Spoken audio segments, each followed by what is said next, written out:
10 নম্বর প্রশ্ন হচ্ছে কি অ্যাসিড বৃষ্টি। অ্যাসিড বৃষ্টি কি?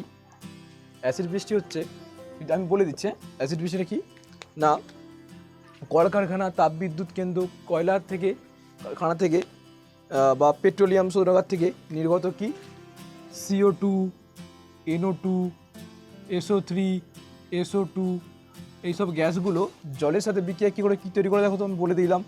জলের সাথে বিক্রিয়া করে তৈরি করে কি অ্যাসিড। জলের সাথে বিক্রিয়া করে কি তৈরি করে অ্যাসিড, SO3।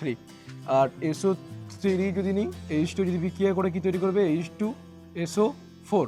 তাহলে এগুলো অ্যাসিড তৈরি করছে। আর এই অ্যাসিডগুলো যখন বৃষ্টির জলের সাথে নেমে আসে, ওইটা হচ্ছে কি আমাদের অ্যাসিড বৃষ্টি।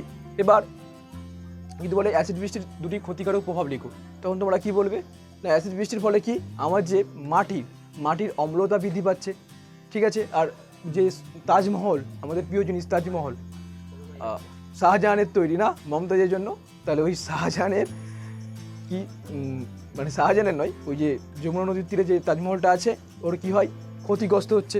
তাহলে ওটা হচ্ছে আমার কি ক্ষতিকারক প্রভাব। কারণটা কি না, ওখানে যে মার্বেল থাকে অ্যাকচুয়ালি ক্যালসিয়াম কার্বনেটের সঙ্গে ওই অ্যাসিড বৃষ্টির বিক্রিয়ায় তৈরি হয়ে যাচ্ছে, মানে অ্যাকচুয়ালি ক্ষত সৃষ্টি করে দিচ্ছে। বুঝতে পারলে ব্যাপারটা?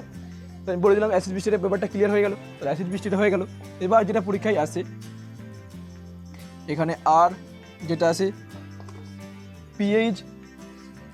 আচ্ছা 10 নম্বরটা কি অম্ল বৃষ্টি কি এবং তার ক্ষতিকারক প্রভাব, এইগুলো পড়লেই যথেষ্ট, এর থেকে বেশি দরকার নেই। পরীক্ষায় এই একটা শর্ট ভিডিও পড়বে, তোমরা 40-40 আনবে। বুঝতে পারলে?